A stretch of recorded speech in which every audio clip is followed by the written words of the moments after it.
ಆತ್ಮೀಯ ವೀಕ್ಷಕರೇ, Royson creations YouTube ಚಾನಲ್ಗೆ ನಿಮಗೆ ಸ್ವಾಗತ. ಇಂದಿನ ಈ ವಿಡಿಯೋದಲ್ಲಿ 10ನೇ ತರಗತಿಯ ಸಮಾಜ ವಿಜ್ಞಾನ ವಿಷಯದ ಬ್ಲೂ ಪ್ರಿಂಟನ್ನು ಅಂದರೆ ಬೋರ್ಡಿಂದ ಬಿಡುಗಡೆ ಮಾಡಿರುವಂತಹ ಈ 2025-26ರ ಸಾಲಿನ ಅಧ್ಯಾಯವಾರು ಅಂಕಗಳ ಹಂಚಿಕೆಯ ವಿವರವನ್ನು ಈ ವಿಡಿಯೋದಲ್ಲಿ ತಿಳಿಸ್ತಾ ಹೋಗ್ತಾ ಇದ್ದೀವಿ. ಯಾರೆಲ್ಲ ಮೊದಲ ಬಾರಿ ನಮ್ಮ ಚಾನಲ್ ನೋಡ್ತಾ ಇದ್ದೀರಾ, ಸಬ್ಸ್ಕ್ರೈಬ್ ಮಾಡಿ ಹಾಗೂ ನಿಮ್ಮ ಫ್ರೆಂಡ್ಸ್ಗೆ ಶೇರ್ ಮಾಡಿ. ಸೊ ಈಗ ಆಲ್ರೆಡಿ ನಾವು ಎಲ್ಲ ಸಬ್ಜೆಕ್ಟಿಗೂ ಸಂಬಂಧಿಸಿದಂತೆ ಬ್ಲೂ ಪ್ರಿಂಟನ್ನು ನೀಡಿದ್ದೀವಿ ಮಕ್ಕಳ. ಸೊ ವಿಡಿಯೋಸನ್ನು ನೋಡಿ ಅದರ ಉಪಯೋಗವನ್ನು ಪಡ್ಕೊಳ್ಳಿ.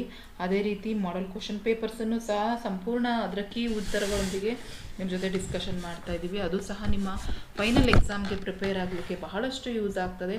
ಆ ಎಲ್ಲ ವೀಡಿಯೋಸ್ಗಳು ನಮ್ಮ ಚಾನಲಲ್ಲಿ ಇರ್ತವೆ ಮತ್ತು ಯಾವ ವಿಡಿಯೋಗಳ ಡಿಸ್ಕ್ರಿಪ್ಷನ್ಸಲ್ಲೂ ಸಹ ನಾವು ಹಾಕಿರ್ತೀವಿ. ನೋಡಿ ಅದನ್ನು ಉಪಯೋಗವನ್ನು ಪಡೆದುಕೊಳ್ಳಿ ಅಂತ ಹೇಳ್ತಾ ವಿಡಿಯೋನ ಪ್ರಾರಂಭಿಸ್ತಾ ಇದ್ದೀನಿ ಮಕ್ಕಳ. ಸೊ ಮೊದಲನೇದಾಗಿ ನಾನು ಇತಿಹಾಸಕ್ಕೆ ಹೋಗ್ತಾ ಇದ್ದೀನಿ ಮಕ್ಕಳ. ಸೊ ಇತಿಹಾಸದಲ್ಲಿ ಒಟ್ಟಾರೆ ನಿಮಗೆ 11 ಪ್ರಶ್ನೆಗಳು ಮತ್ತು 25 ಅಂಕಗಳಿಗೆ ಬರ್ತದೆ ಇತಿಹಾಸದಿಂದ. ಫಸ್ಟ್ ಲೆಸನ್ ಭಾರತಕ್ಕೆ ಯುರೋಪಿಯನ್ನರ ಆಗಮನ. ಸೊ ಈ ಒಂದು ಪಾಠದಿಂದ 3 ಅಂಕದ ಒಂದು ಪ್ರಶ್ನೆ ನಿಮ್ಮ ಎಕ್ಸಾಮ್ಗೆ ಬರ್ತದೆ ಮಕ್ಕಳ. ಹಾಗಾಗಿ ಯಾವೆಲ್ಲ 3 ಅಂಕದ ಪ್ರಶ್ನೆಗಳು ಬರ್ತದೆ, ಹಾಗಾಗಿ ಅವೆಲ್ಲವನ್ನು ನೀವು ನೋಡ್ಕೊಳ್ಳಿ. ಹಾಗಾಗಿ ಒಂದು ಪ್ರಶ್ನೆ 3 ಅಂಕಕ್ಕೆ ಬರ್ತದೆ. ನೆಕ್ಸ್ಟ್ ಬ್ರಿಟಿಷ್ ಆಳ್ವಿಕೆಯ ವಿಸ್ತರಣೆ. ಇದರಲ್ಲಿ 2 ಅಂಕದ ಒಂದು ಪ್ರಶ್ನೆ ನಿಮಗೆ ಎಕ್ಸಾಮ್ಗೆ ಕೇಳ್ತಾರೆ. ಹಾಗಾಗಿ ಒಟ್ಟಾರೆ 2 ಅಂಕಕ್ಕೆ ಈ ಪಾಠದಿಂದ ಬರ್ತದೆ. Next third question, the impact of the British rule in India. ಭಾರತದಲ್ಲಿ ಬ್ರಿಟಿಷ್ ಆಳ್ವಿಕೆಯ ಪರಿಣಾಮ.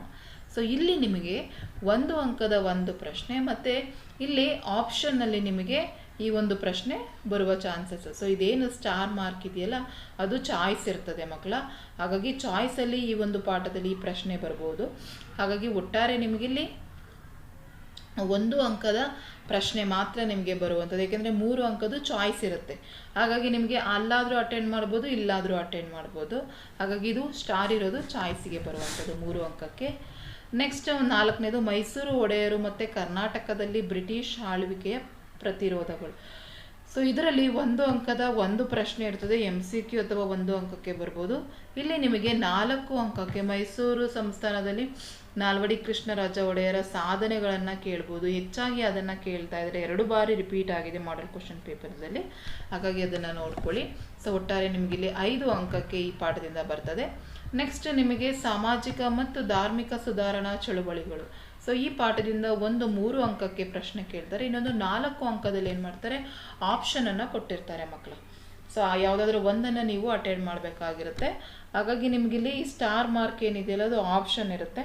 ಸೊ ಒಟ್ಟಾರೆ ನಿಮಗಿಲ್ಲಿ 3 ಅಂಕಕ್ಕೆ ನಾವು ತೆಗೆದುಕೊಳ್ಳೋ ಅಂಥದ್ದು. ನೆಕ್ಸ್ಟ್ 6ನೇ ಪಾಠ ಬಂದರು ಭಾರತದ ಪ್ರಥಮ ಸ್ವಾತಂತ್ರ್ಯ ಸಂಗ್ರಾಮ. ಸೊ ಇದರಲ್ಲಿ ಒಂದು ಪ್ರಶ್ನೆ ನಿಮಗೆ 3 ಅಂಕಕ್ಕೆ ಕೇಳ್ತಾರೆ. ಅದು ನಿಮಗೆ ಪ್ರಥಮ ಸ್ವಾತಂತ್ರ್ಯ ಸಂಗ್ರಾಮ 1857ರ ದಂಗೆಗೆ ಕಾರಣ ಕೇಳ್ಬೋದು ಅಥವಾ ವಿಫಲತೆಗಳನ್ನು ಕೇಳ್ಬೋದು, ಯಾಕೆ ಅದು ಸೋಲ್ತು ಅದು ದಂಗೆ. ಹಾಗಾಗಿ ಅವೆಲ್ಲ ಆ ರೀತಿಯ ಪ್ರಶ್ನೆಗಳು ನಿಮಗೆ ಬರ್ತದೆ, 3 ಅಂಕಕ್ಕೆ ಕೇಳ್ತಾರೆ. ನೆಕ್ಸ್ಟ್ 7ನೇ ಪಾಠ ಬಂದು ಸ್ವಾತಂತ್ರ್ಯ ಹೋರಾಟ. ಸೊ ಈ ಸ್ವಾತಂತ್ರ್ಯ ಹೋರಾಟದಲ್ಲಿ ಒಂದು ಪ್ರಶ್ನೆಯನ್ನು ನಿಮಗೆ ಸುಭಾಷ್ ಚಂದ್ರ ಬೋಸ್ ಇರ್ಬೋದು ಅಥವಾ ತೀವ್ರಗಾಮಿಗಳು, ಮಂದಗಾಮಿಗಳು, ಸೊ ಯಾರ್ದಾದ್ರೂ ಒಬ್ಬರ ಬಗ್ಗೆ ನಿಮಗೆ 4 ಅಂಕಕ್ಕೆ ಒಂದು ಪ್ರಶ್ನೆ ಬರ್ತದೆ. ಹಾಗಾಗಿ ಚೆನ್ನಾಗಿ ಓದ್ಕೊಳ್ಳಿ. ನೆಕ್ಸ್ಟು ಸ್ವಾತಂತ್ರ್ಯೋತ್ತರ ಭಾರತ. ಸೊ ಇದರಲ್ಲಿ ನಿಮಗೆ 2 ಅಂಕದ ಒಂದೇ ಪ್ರಶ್ನೆ ಬರುವಂಥದ್ದು, ಟೋಟಲಿ 2 ಮಾರ್ಕ್ಸಿಗಷ್ಟೇ ಈ ಲೆಸನಲ್ಲಿ ಕೇಳುವಂಥದ್ದು. ನೆಕ್ಸ್ಟ್ ಮಹಾಯುದ್ಧಗಳು ಮತ್ತು ಭಾರತದ ಪಾತ್ರ. ಸೊ ಇಲ್ಲಿ 2 ಪ್ರಶ್ನೆಗಳನ್ನು 1 ಅಂಕಕ್ಕೆ ಕೇಳ್ತಾರೆ. ಹಾಗಾಗಿ ಇದರಲ್ಲಿ ಬರುವಂಥದ್ದು ಬರೀ 2 ಅಂಕಕ್ಕೆ 1 ವರ್ಡ್ ಆನ್ಸರ್ಸ್ ಕ್ವಶನ್ಸ್. ಸೊ ಒಟ್ಟಾರೆ ನೀವು ಇದಿಷ್ಟನ್ನು ಪ್ರಾಕ್ಟೀಸ್ ಮಾಡ್ಕೊಳ್ಳಿ. ಒಟ್ಟಾರೆ ನಿಮಗೆ ಇಲ್ಲಿ 25 ಅಂಕಗಳಿಗೆ ನಿಮಗೆ ಹಿಸ್ಟ್ರಿಯಿಂದ ಕೇಳುವಂಥದ್ದು. ಹಾಗಾಗಿ ಕಾನ್ಸಂಟ್ರೇಟ್ ಮಾಡಿ ನೋಡ್ಕೊಳ್ಳಿ. ನೆಕ್ಸ್ಟ್ ನಾವು ಪೊಲಿಟಿಕಲ್ ಸೈನ್ಸ್ ಅಥವಾ ರಾಜ್ಯಶಾಸ್ತ್ರಕ್ಕೆ ಹೋಗೋಣ. ಸೊ ಇದರಲ್ಲಿ ನಮಗೆ 11 ಅಂಕಗಳ ಪ್ರಶ್ನೆಗಳು ಬರ್ತವೆ, 11 ಅಂಕಕ್ಕೆ ಬರ್ತವೆ, 5 ಪ್ರಶ್ನೆಗಳು ಬರುವಂಥದ್ದು. ಸಾರ್ವಜನಿಕ ಆಡಳಿತ ಒಂದು ಪರಿಚಯ. ಸೊ ಇದರಲ್ಲಿ 2 ಅಂಕದ ಒಂದೇ ಒಂದು ಪ್ರಶ್ನೆ ಬರ್ತದೆ 2 ಅಂಕಕ್ಕೆ. ನೆಕ್ಸ್ಟ್ ಭಾರತಕ್ಕಿರುವ ಸವಾಲುಗಳು ಮತ್ತು ಅವುಗಳ ಪರಿಹಾರೋಪಾಯಗಳು. ಸೊ ಒಟ್ಟಾರೆ ಇದರಿಂದ ನಮಗೆ ಒಂದು ಪ್ರಶ್ನೆ ನಮಗೆ 4 ಅಂಕಕ್ಕೆ ಕೇಳ್ತಾರೆ ಮಕ್ಕಳ, ವೆರಿ ಇಂಪಾರ್ಟೆಂಟ್. ಸೊ 4 ಅಂಕದ ಪ್ರಶ್ನೆಗಳಲ್ಲಿ ಒಂದು ಪ್ರಶ್ನೆಗೆ ಮಾತ್ರ ಆಪ್ಷನ್ ಇರೋದ್ರಿಂದ ನೀವು ಉಳಿದಂತಹ 2 ಪ್ರಶ್ನೆಗೆ ಆಪ್ಷನ್ ಇದೆ. ಹಾಗಾಗಿ ನೀವು ಉಳಿದವನ್ನ ಬರೀಲೇಬೇಕಾಗ್ತದೆ. ಸೊ ಇದು ಕಂಪಲ್ಸರಿ ಕ್ವಶನ್ಸ್ ಆಗಿರ್ತದೆ, ಹಾಗಾಗಿ ನೋಡ್ಕೊಳ್ಳಿ. ನೆಕ್ಸ್ಟ್ ಭಾರತದ ವಿದೇಶಾಂಗ ನೀತಿ ಹಾಗೂ ಜಾಗತಿಕ ಸವಾಲುಗಳು. ಸೊ ಇದರಲ್ಲಿ ಒಂದು ಪ್ರಶ್ನೆ ನಿಮಗೆ 3 ಅಂಕಕ್ಕೆ ಕೇಳ್ತಾರೆ, ಹಾಗಾಗಿ 3 ಅಂಕಕ್ಕಷ್ಟೇ ಬರುವಂಥದ್ದು. ನೆಕ್ಸ್ಟ್ ಜಾಗತಿಕ ಸಂಸ್ಥೆಗಳು. ಸೊ ಇದರಲ್ಲಿ 2 ಪ್ರಶ್ನೆಗಳು 1 ಅಂಕಕ್ಕೆ ಬರ್ತವೆ, ಮತ್ತು 2 ಅಂಕದಲ್ಲೂ ಸಹ ಆಪ್ಷನ್ಸ್ ಇರುತ್ತೆ, 3 ಅಂಕದಲ್ಲೂ ಸಹ ಆಪ್ಷನ್ಸ್ ಇರುತ್ತೆ. ಅರ್ಥ ಆಗ್ತಾ ಇದೆಯಾ? ಸೊ ಇಲ್ಲಿ ಆಪ್ಷನ್ಸ್ಗಳಿರೋದ್ರಿಂದ ಒಟ್ಟಾರೆ ನಿಮಗೆ ಇಲ್ಲಿ 2 ಅಂಕ. ಯಾವುದು ಲೆಸನ್ ಅಲ್ಲಾದರೂ ಬೇಕಾದ್ರೆ ಇದನ್ನಾದರೂ ಅಟೆಂಡ್ ಮಾಡ್ಬೋದು ಅಥವಾ ಬೇರೆ ಲೆಸನ್ ಅಲ್ಲಾದರೂ ಅಟೆಂಡ್ ಮಾಡ್ಬೋದಾಗುತ್ತೆ. ಒಟ್ಟಾರೆ 11 ಅಂಕಗಳಿಗೆ ಬರ್ತದೆ.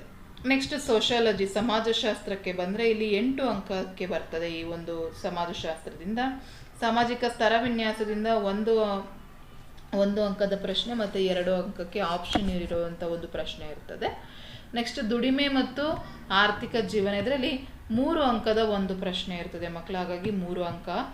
ನೆಕ್ಸ್ಟ್ ಸಾಮೂಹಿಕ ವರ್ತನೆ ಮತ್ತು ಪ್ರತಿಭಟನೆಗಳು. ಸೊ ಇದರಲ್ಲಿ 2 ಸಹ ಒನ್ ವರ್ಡ್ ಆನ್ಸರ್ಸ್ ಕ್ವಶನ್ಸ್ ಆಗಿರ್ತವೆ ಮಕ್ಕಳು, ಹಾಗಾಗಿ 2 ಅಂಕ ಸಿಗ್ತದೆ. ನೆಕ್ಸ್ಟ್ ಸಾಮಾಜಿಕ ಸವಾಲುಗಳು, ಈ ಪಾಠಕ್ಕೆ ಬಂದರೆ 1 ಪ್ರಶ್ನೆ 2 ಅಂಕಕ್ಕೆ ಬರ್ತದೆ. ಒಟ್ಟಾರೆ 8 ಅಂಕಗಳು ನಿಮಗೆ ಈ ಪಾಠದಿಂದ ಸಿಗ್ತದೆ, ಈ ಒಂದು ಭಾಗದಿಂದ ಸಿಗ್ತದೆ. ನೆಕ್ಸ್ಟ್ ಭೂಗೋಳಕ್ಕೆ ಬಂದರೆ 22 ಅಂಕಗಳು ಸಿಗ್ತದೆ ಮಕ್ಕಳ. ಸೊ ಮೊದಲನೇದಾಗಿ ಭಾರತ ಭೌಗೋಳಿಕ ಸ್ಥಾನ ಮತ್ತು ಪ್ರಾಕೃತಿಕ ಲಕ್ಷಣ. ಸೊ ಇದರಲ್ಲಿ ನಿಮಗೆ 5 ಅಂಕದ ಪ್ರಶ್ನೆಗಳು ಬರ್ತವೆ. 2 ಮತ್ತು 3 ಇವೇನಾಗ್ತದೆ ನಿಮಗೆ ಮಾರ್ಕಿಂಗ್ ಪ್ಲೇಸಲ್ಲಿ ಬರ್ತವೆ ಮಕ್ಕಳು. ಈ ಪಾಠದಲ್ಲಿ ನೀವು ಕ್ವಶನ್ ಆನ್ಸರ್ಸ್ ಓದ್ಕೊಳ್ಳೋ ಅವಶ್ಯಕತೆ ಇಲ್ಲ, ಇದರಲ್ಲಿ ಬರೀ ನಿಮಗೆ ಮಾರ್ಕಿಂಗ್ ಅಷ್ಟೇ ಬರುವಂಥದ್ದು ಈ ಲೆಸನ್ನಿಂದ. ಸೊ ಹಾಗಾಗಿ 2 ಡೆಫಿನೆಟ್, 1 ಆಪ್ಷನ್ಸ್ ಇರ್ತದೆ, ಯಾವ್ದು ಬೇಕಾದ್ರೂ ತಗೊಳ್ಳಿ. ನೆಕ್ಸ್ಟ್ ಭಾರತದ ಋತುಗಳು, ಇಲ್ಲಿ ಒನ್ ವರ್ಡ್ ಆನ್ಸರ್ಸ್ ಒಂದೇ ಕ್ವಶನ್ನು. ನೆಕ್ಸ್ಟ್ ಭಾರತದ ಮಣ್ಣು, ಈ ಪಾಠದಲ್ಲಿ ನಮಗೆ 4 ಅಂಕಕ್ಕೆ ಕೇಳ್ತಾ ಇದ್ದಾರೆ. ಮಾಡಲ್ ಕ್ವಶನ್ ಪೇಪರ್ ರೆಫರ್ ಮಾಡಿದಿರಲ್ಲ, ಸೊ ಪ್ರಾಮುಖ್ಯತೆ ಏನು, ಯಾವ ರೀತಿ ಮಣ್ಣಿನ ಸವೆತ ಉಂಟಾಗ್ತದೆ, ಆ ರೀತಿ ಪ್ರಶ್ನೆಯನ್ನು 4 ಅಂಕಕ್ಕೆ ಕೇಳ್ತಿದ್ದಾರೆ. ನೆಕ್ಸ್ಟು ಅರಣ್ಯ ಸಂಪತ್ತು, ಇದರಿಂದ 3 ಅಂಕದ ಒಂದು ಪ್ರಶ್ನೆಗಳು ಸಿಗ್ತದೆ ನಿಮಗೆ. ನೆಕ್ಸ್ಟ್ ಭಾರತದ ಜಲಸಂಪನ್ಮೂಲಗಳಿಂದ 1 ಪ್ರಶ್ನೆಯನ್ನು 2 ಅಂಕಕ್ಕೆ, ಮತ್ತು ಮ್ಯಾಪಿಂಗಲ್ಲಿ 1 ಕ್ವಶನ್, ಅದು ಆಪ್ಷನಲ್ಲಿ ಇರೋದು, ಯಾವ್ದು ಬೇಕಾದರೂ ಇದು ಮಾಡ್ಬೋದು, 1 ಇರ್ತದೆ. ಹಾಗಾಗಿ ಒಟ್ಟಾರೆ ನಿಮಗೆ ಇಲ್ಲಿ 2 ಅಂಕ ಸಿಗುತ್ತೆ. ನೆಕ್ಸ್ಟು ಭಾರತದ ಭೂಬಳಕೆ ಮತ್ತು ಕೃಷಿ, ಇಲ್ಲೂ ಸಹ 1 ಪ್ರಶ್ನೆ 2 ಅಂಕಕ್ಕೆ ನಿಮಗೆ ಇರ್ತದೆ. ನೆಕ್ಸ್ಟ್ ಭಾರತದ ಖನಿಜ ಮತ್ತು ಶಕ್ತಿ ಸಂಪನ್ಮೂಲಗಳು. ಸೊ ಇದರಲ್ಲಿ 1 ಮಾರ್ಕಿಂಗಲ್ಲಿ ಹಾಕಿರ್ತಾರೆ ಮಕ್ಕಳು, 1 ಪ್ರಶ್ನೆ, ಒಂದೇ ಅಂಕ ಇರೋದು ಮಾರ್ಕಿಂಗ್ ಇರುತ್ತೆ, ಹಾಗಾಗಿ ಆ ಲೆಸನಲ್ಲಿ ನೀವು ಬರೀ ಮಾರ್ಕಿಂಗಿಗೆ ಅಷ್ಟೇ ನೋಡ್ಕೊಳ್ಳಿ. ನೆಕ್ಸ್ಟ್ ಭಾರತದ ಸಾರಿಗೆ ಮತ್ತು ಸಂಪರ್ಕ, ಇದರಲ್ಲಿ 1 ಒನ್ ವರ್ಡ್ ಆನ್ಸರ್ಸ್ ಕ್ವಶನ್ ಮತ್ತು 3 ಅಂಕಕ್ಕೆ ಆಪ್ಷನ್ ಇರುವಂಥ ಕ್ವಶನ್ ಇರುತ್ತೆ. ಅದೇ ರೀತಿ 3 ಮಾರ್ಕಿಂಗ್ ಇರ್ತದೆ, ಅದರಲ್ಲಿ 2 ಆಪ್ಷನ್ಸ್, 1 ಕಂಪಲ್ಸರಿ ಇರ್ತದೆ, ಇನ್ನು 2 ಆಪ್ಷನ್ಸ್ ಇರ್ತದೆ. ಹಾಗಾಗಿ ನಿಮಗೆ ಇದೆಲ್ಲ ನಿಮಗೆ ಈಸಿಯಾಗಿರ್ತವೆ ಮಕ್ಕಳ. ನೆಕ್ಸ್ಟ್ ಭಾರತದ ಪ್ರಮುಖ ಕೈಗಾರಿಕೆಗಳಿಗೆ ಬಂದರೆ 1 ಒನ್ ವರ್ಡ್ ಆನ್ಸರ್ಸ್ ಕ್ವಶನ್ನು, 4 ಅಂಕಕ್ಕೆ 1 ನಿಮಗೆ ಆಪ್ಷನ್ ಕೊಟ್ಟಿರ್ತಾರೆ, ಮತ್ತು 5 ಅಂಕಕ್ಕೆ 1 ಮಾರ್ಕಿಂಗಲ್ಲಿರುತ್ತೆ. ಸೊ ಒಟ್ಟಾರೆ ನಿಮಗೆ ಇಲ್ಲಿ 2 ಅಂಕ ಸಿಗುವಂಥದ್ದು, ಏಕೆಂದರೆ ಇಲ್ಲಿ ಆಪ್ಷನ್ ಕೊಟ್ಟಿರ್ತಾರೆ. ನೆಕ್ಸ್ಟ್ ಭಾರತದ ನೈಸರ್ಗಿಕ ವಿಕೋಪಗಳು, ಇದರಲ್ಲಿ 3 ಅಂಕದ 1 ಪ್ರಶ್ನೆ ಮತ್ತು 5 ಅಂಕಕ್ಕೆ ಮಾರ್ಕಿಂಗಲ್ಲಿ ಭಾರತದ ನಕ್ಷೆ ಮಾರ್ಕಿಂಗಲ್ಲಿ 1 ಆಪ್ಷನ್ಸ್ ಇರುತ್ತೆ. ಒಟ್ಟಾರೆ 3 ಅಂಕಗಳು ನಿಮಗಿಲ್ಲಿ ಸಿಗ್ತದೆ ಈ ಲೆಸನ್ನಿಂದ. ಸೊ ಹಾಗಾಗಿ ನಿಮಗೆ ಇದರಿಂದ ಯಾವುದರಿಂದ ಜಿಯೋಗ್ರಫಿಯಿಂದ ನಿಮಗೆ 22 ಅಂಕಗಳು ಸಿಗ್ತದೆ. ನೆಕ್ಸ್ಟ್ ಎಕನಾಮಿಕ್ಸ್, ಅರ್ಥಶಾಸ್ತ್ರ, ಇದರಲ್ಲಿ ಅರ್ಥವ್ಯವಸ್ಥೆ ಮತ್ತು ಸರ್ಕಾರ, ಈ ಒಂದು ಪಾಠಕ್ಕೆ ಬಂದರೆ 2 ಅಂಕದ ಒಂದೇ ಪ್ರಶ್ನೆ ಇರುವಂಥದ್ದು, ಹಾಗಾಗಿ 2 ಅಂಕ ಸಿಗ್ತದೆ.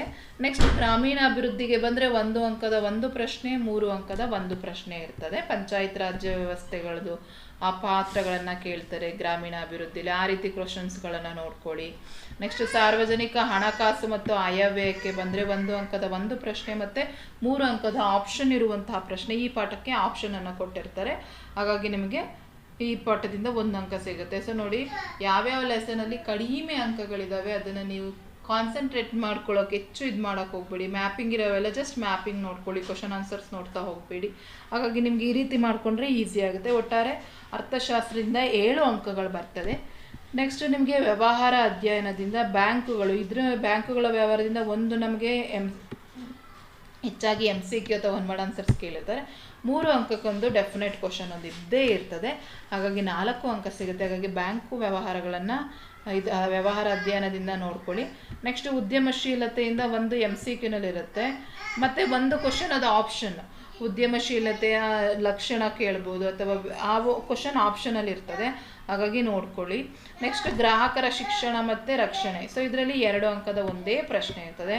ಸೊ ಒಟ್ಟಾರೆ ವ್ಯವಹಾರ ಅಧ್ಯಯನದಿಂದ 7 ಅಂಕ ಇರ್ತದೆ, ಮತ್ತು ಬಿಸ್ನೆಸ್ ಸ್ಟಡಿಯಿಂದ ಅರ್ಥಶಾಸ್ತ್ರದಿಂದ 7 ಅಂಕ, ಭೂಗೋಳದಿಂದ 22 ಅಂಕ, ಸೋಷಿಯಾಲಜಿ ಸಮಾಜಶಾಸ್ತ್ರದಿಂದ 8 ಅಂಕ, ಮತ್ತು ಪೊಲಿಟಿಕಲ್ ಸೈನ್ಸಿಂದ 11 ಅಂಕ, ಇತಿಹಾಸದಿಂದ 25 ಅಂಕ. ಈ ರೀತಿ ನೋಡಿ ಅಂಕಗಳನ್ನು ಅವರು ವಿಂಗಡಣೆ ಮಾಡಿದ್ದಾರೆ. ಸೊ ಈ ರೀತಿ ನೀವು ನೋಡಿಕೊಂಡು ಕಾನ್ಸಂಟ್ರೇಟ್ ಮಾಡಿ ಓದ್ಕೊಳ್ಳಿ ಮಕ್ಕಳ. ಎಕ್ಸಾಮ್ಗೆ ಬಹಳ ಯೂಸ್ಫುಲ್ ಆಗ್ತದೆ ಅಂತ ಹೇಳ್ತಾ ವಿಡಿಯೋ ಎಂಡ್ ಮಾಡ್ತಾ ಇದ್ದೀನಿ. Thank you for watching this video.